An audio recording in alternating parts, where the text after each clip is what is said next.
at the end of radio.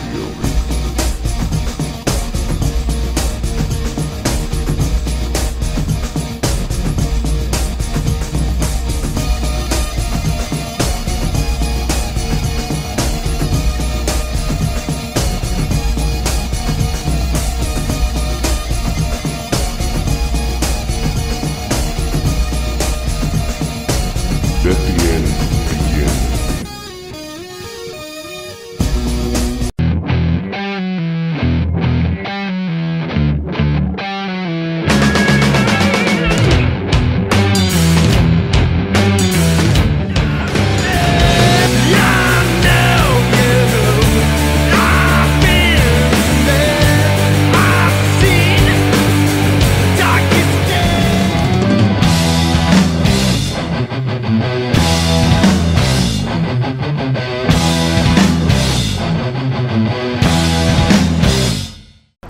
This is another At the End of Radio BS Sessions. We're here today with the six-string samurai of Doors to Nowhere, Mr. Marc Lewis. How you doing? Good. How about you? Doing good, man. So we're out here tonight, joining the caravan over here, checking out a show, and he came to do a little interview with us, so I snuck him away for a little bit. So we're going to ask our questions real quick to make it fast for him. So kind of started off, kind of give us the story of the Doors to Nowhere, how you guys came together, what's the legend of you guys? Well, it's pretty funny, actually. I was in a band for years as a kid, little kid, like 11, 12 years old, playing bars, clubs, did the whole thing, and then I got to, young 20s, and I took a break. I moved out of Santa Cruz, and I actually had stopped playing guitar completely. Like, there was about a year where I just didn't touch it. That's a sin. I know. It's horrible. But when I moved back home, I have this love for music, and it was something that I needed to do. So I contacted my buddy Alex, who was a drummer at the time, and he didn't have anything going on. And I said, hey, I got a couple songs, and we started jamming, and then we brought in Sean, the original bass player, and then next thing I know, we have a show booked, and we have 2 songs. So the rest is history, huh? We haven't looked back since. So how long you guys been together, the current lineup, or the whole band and then the current lineup? Doors to Nowhere, we started about, let's say, 3 years ago, 2009. And we recorded I'm Alive, our first EP, pretty quick, and we got it out, I think it was like Halloween 2010. Okay. I believe, and we played that album a lot, went out and supported it, but the original drummer Alex left. He had other stuff going on, and then we went on a search for drummers. Yeah, that's always fun. That's always a fun one, finding drummers, Yeah, you guys are kind of flaky, Yeah, especially in a rock band. Exactly. You need a powerful, hard-hitting drummer, and my buddy Pete, who's actually was in one of my favorite bands growing up, the band Vincentier out of Santa Cruz. We hang out a lot, and we were talking, and he was like, well, send me some of the stuff you're writing, and maybe I'll just record with you. And I started scheming. I'm like, this is my guy, And he ended up recording with us, and he's stuck with us. Yeah. So is he doing a rap project still? I seen the videos. That was just a joke. Yeah, I know, it was a joke. I know. For his birthday. Yeah, I know. So, kind of describe you guys' sound. What would you say Doors to Nowhere is their sound, or what bands you guys are kind of influenced by, I guess, to develop that sound? I hope we sound like Doors to Nowhere. I hope we're different. But growing up, I've listened to all kinds of music. I loved punk rock, heavy metal, the classics, Led Zeppelin, but I'm also, total cliche of the 90s. Yeah. When I was a kid, it was Alice in Chains, Nirvana, Soundgarden, Pearl Jam, STP, but then I also loved Kyuss and Queens of the Stone Age and Tool. So I'm all over the place. That's actually a question later I got for you. Well, I guess I might as well ask you now since you answered the question. So someone tweeted the question, Queens of the Stone Age or Kyuss, or it should be, or Kyuss Lives also. See, that's a tough one because I have to say Kyuss. Because that was my band when I was a kid. Yeah. I loved them. They're awesome, The Circus Leaves Town, Sky Valley, just Blues for the Red Sun, classic albums. It's Exactly. almost why I play. And I remember, I'm old enough to remember when they stopped playing and Queens of the Stone Age came out, and I was bummed. Yeah. I was a little bummed at Josh, homie. But the first 2 Queens albums, the first 3 actually, are insane too. I'm a fan of both. Yep. I've been lucky enough to play with various members of both bands and other projects, like nice. different shows, and they're all cool guys, you know. But in a perfect world, I get both. Yeah. But if I had to choose Who's one, the one? Yeah, who's Kyuss. Kyuss? There it is. You got your answer. It's Kyuss. Kyuss. But if you are a fan of Kyuss and Queens of the Stone Age, the singer of Kyuss, Garcia, he's got another band called Hermano. Okay. Yeah. And they got 3 amazing albums out. You should check out. Check it out. Yeah. So, kind of tell us the story of the band name. How did that come about? You know, well, growing up in Santa Cruz, I was in this band, Livewire, and we were constantly getting challenged for the name, the rights to the name, because Livewire is common. Yeah. And we took it from the AC/DC song, Yeah. not to be confused with Motley Crue. Okay. AC/DC. Clear it up now. There we go. But, you know, we were always, there was a cable company called Livewire and everything. So when Doors to Nowhere, when we were starting out, I wanted something completely different.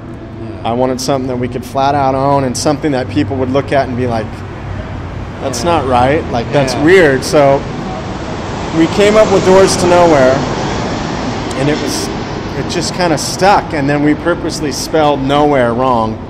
Just the punk rock kid in us. I don't know. Yep. And we just wanted to be, Right we wanted to be different. And I just figured, you know, nowhere, 2 words makes it bigger. Yeah, there you go. Yeah. So I hear you're a all-star softball player over there. So what position do you play? I play the injured, aging Little League All-Star. You're the beer guy, huh? Sit in the back drinking the beer. That's my position. Yeah. No, we have fun. We play co-ed. Cool. Yeah. But I actually was talking to my friends in the band, the Expandables, and they're a big softball guy. And we're thinking about doing some sort of band tournament. That'd be cool. Maybe wiffle ball. I don't know. We'll come up with something. Hey, I got a mean curve at wiffle ball, man. So anybody does, you know. Yeah. Awesome, man. So, kind of just tell us, you guys got some new material coming out. Got an album. Is New it album, an LP? yeah. I got Lucky You. Lucky Is this You. an LP, EP? It's 11 songs. So you got a full. So Okay, it's a full length. There it is. You And know. so, when's the timetable of it coming out? You know, honestly, it was supposed to come out several different times, and we've had scheduling conflicts. Like I said, Pete he's in Vincent's ear, you know, and so he's got dates with them, and we're just waiting to do a CD release party. We really want to do something big in Santa Cruz and get it out. But it'll be out hopefully by the holidays. Nice. So it'll be perfect for those stocking There you stuffers. go. There it is. Yup. Get it. Put it on your Christmas list. There it is. So it'll be out. So, since the other members aren't here, can you give me an impersonation of the other members? Since so they can kind of see what they like. Well, any impersonations? Sean, we like to call Sean, he's a black belt of martial arts. Don't mess with him. And he kind of looks like Chuck Norris. Okay. So, but he's not Chuck Norris. So, you know Costco, the Costco brand Kirkland. Oh, okay, yeah. So he's a Kirkland version We of call him the Kirkland Norris. Okay. And Pete, man, Pete's just a monster. He's a big boy. I'm pretty sure he bench presses whole villages. So I wouldn't even attempt to make an impression. Yeah, you don't want to piss him off. So if I make an impression, I'm either going to get ninja kicked to the throat or just eaten. Oh, there you go. Okay. So he wants to stay I better, alive. I better pass on that one. I want to survive the holidays. There we go. So we're here tonight, checking out some bands. You guys are, out in Aptos is where you guys are from. So what are some of the bands you guys recommend people check out that are local? That you've played with, you've discovered on your own? Santa Cruz bands, man. There's a lot of talent out there is. We're discovering that, like, wow. Me and Philip were listening to the bands, like, whoa, there is a lot of talent out there. And so who is someone you would recommend? Well, I mean, tonight we're here to see our good friends Ghost at Sea at the Caravan. And, they're a great band. And check them out. They got some new stuff coming out. Vincent's Ear is always a great one. Automatic Animal is another good band that I really like. And there's a lot of bands that aren't playing anymore that like I think defined and shaped kind of the sound out there. yeah, you know, and you know, there's this old punk band Mock okay. that was a huge influence on me, or I'm sure you've probably heard of Blast. Yeah. Okay. Blast was a huge influence okay. on, you know, and me out there, growing up. Yeah. So what do you think about this question I've been asking everybody pretty much is, what do you think about the local scene, and what do you think it needs to happen to help it grow and help it, you know, flourish?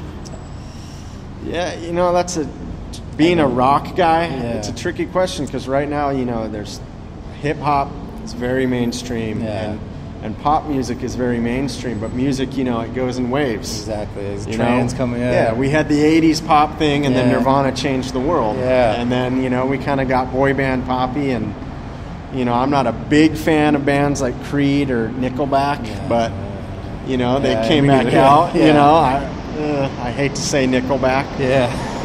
But I'm hoping that someday, you know, rock music will come back, but I think on a local scene, if it was more about the actual music and kind of less about the actual scene, you know, it would be... It's about a community. Well, that's what we were kind of a community. Bring it about just about the music, you know, about community, and less competition. Yeah, exactly. I think that's another thing we thought. Everyone's just so out for themselves. Like everybody just wants to be, you know, the number one. It's like, dude, just come on. This ain't a competition. It's you know, just have fun, play music, and we'll all enjoy it. You know. Yeah, I mean, look at those festivals back in the day, like in the '60s, with all kinds of different talent. Exactly. Sharing a stage, playing together. Yeah, I mean, like Woodstock and all these. I mean, there's no egos. Egos are checked, you know. Yeah, and even if there was egos, they settled it backstage. Exactly. You know, the whole, what was it, the Who and the Doors, or the Who and Jimi Hendrix, or the Who, they didn't play Woodstock. No, but there was the Monterey Jazz Festival. There was a fight or something, but it happens. You know, I think just bringing all kinds of different music together. Exactly. You know, we recently just played a show with our buddy Macchar, who's a hip hop artist. Nice. And it was a trip. Like, you know, the crowd was kind of like, what? Yeah. You know? Well, I like integrating music. I mean, I think that's what, you know, we should do different styles, and everybody, you know, feeds off it. And I think that's cool when that happens. You have different music. I mean, I mean, there's just so much great artists out there, especially in this Bay Area, Santa Cruz, Monterey, just from all different genres, that, you know, they can support each other. I mean, for sure. I mean, that's what we feel. So for sure. I think what you guys got going, you know, that's what we need, more of that. Yeah, we're trying. We're trying our best. Yeah, it's like when I was a kid, you could watch MTV and see music videos on all day, or you could read Rolling Stone. Yeah. And now I get my Rolling Stone, and it's like ad. Yeah, exactly. All the bills. Yeah, and it's just, you know. Yeah. So let me ask you this: so if we were to take every movie ever made and redo all the soundtracks, what movie would you want to have Doors to Nowhere's music in? What would it fit in? What would you think it would be in? I know it's a tricky question. Every movie ever any made. movie you just put Doors to Nowhere music in, their soundtrack, what would it belong? You know, it's a tricky one. Man, that's a tough one. Nothing with Keanu Reeves in it, I beg you. Point Break, though. Yeah, Point Break was cool. Point Break was cool. You know, The Lost Boys being from Santa Cruz there would you be go. cool. Yeah, that'd be cool. Apocalypse Now. That would be there cool. You go. That'd be good. That's a tough one. Yeah. What you think about it for a little bit? Yeah, let me ponder that. On the next interview, we'll get you on that one. Yeah, I mean, that's like, I don't know. Yeah. Terminator, maybe, when Arnold was cool. Yeah, exactly. I don't know. I mean, Guns N' Roses had a killer song. Yeah, Use Your Illusion. There you go. Not James Bond, because like the curse. Yeah, every band that does it, they like die or something. They disappear. So watch out, Adele. There he is. Yeah. Oh man! So like I said, you know, I want to thank you guys. You guys have been big supporters of us, and we did a contest with you guys. Yeah. And how did it went well? You know, unfortunately, I didn't get to attend the show. I wanted to get out there, didn't get to make it. Yeah. How did the show go? And how did Michelle like her prize? And she liked it. Yeah, she enjoyed it. Who doesn't like free booze? Free drinks. I mean, free drinks. Yeah. You know, she's a character. We got to hang out. And cool. It was a great show. It was a good crowd. The Devil himself that we played with, I was stoked. Yeah. They were a good band. They were a good band. Cool. So hopefully we'll play with them again soon. And I look forward to seeing you guys with them. I wanted to get out to that show. And so kind of just wrap things up here. So, you know, kind of just let us know, where can they find Doors to Nowhere music or contact you guys? Where can they discover you guys at? online? You can go to doorstoNowhere.com and check us out there. But we're trying to be hip. We have the Twitter and we have Facebook. You'll see us every now and then talk with each other. Yeah, we're on there, and I try to say stuff that's cool. You know? Oh yeah, what's your rad fact of the day? Rad fact of the day today was I don't remember something about it being Friday and nachos are cool. I don't know. I don't remember. Oh. I usually make them up on the spot. Yeah. You know, like usually I think one of them I always see them. Oh, rad fact of the day. Rad fact of the day. Nickelback's the worst band ever. Or it's Friday. I'm stoked. I think skateboarding wasn't a crime. I don't know. Cool. So, do you guys have any shows coming up in the next, towards the end of the year, next couple months? You guys got anything coming? People come go check you guys out? We're planning. I don't have any dates set yet because we're still working out scheduling stuff out. Okay. We're going to be playing over in San Francisco, hopefully, before the holidays hit, and then we'll be in Santa Cruz sometime November. Nice. And then when the new year hits, we'll be all over. So we'll be around, and then hopefully the new album will be out towards the end of the year. So and with this off time, I'm already starting to write because there you go. That's what you do. The next one, exactly. That's what you do when your drummer and bass player are too busy. There you go. So you guys definitely check them out. Doors to Nowhere are awesome. Wherever you guys can find them, follow them on Twitter. Check their Facebook page. They also have a website, right? Yeah, doorstoNowhere.com. So check them out. This is At the End of Radio. Let the end begin.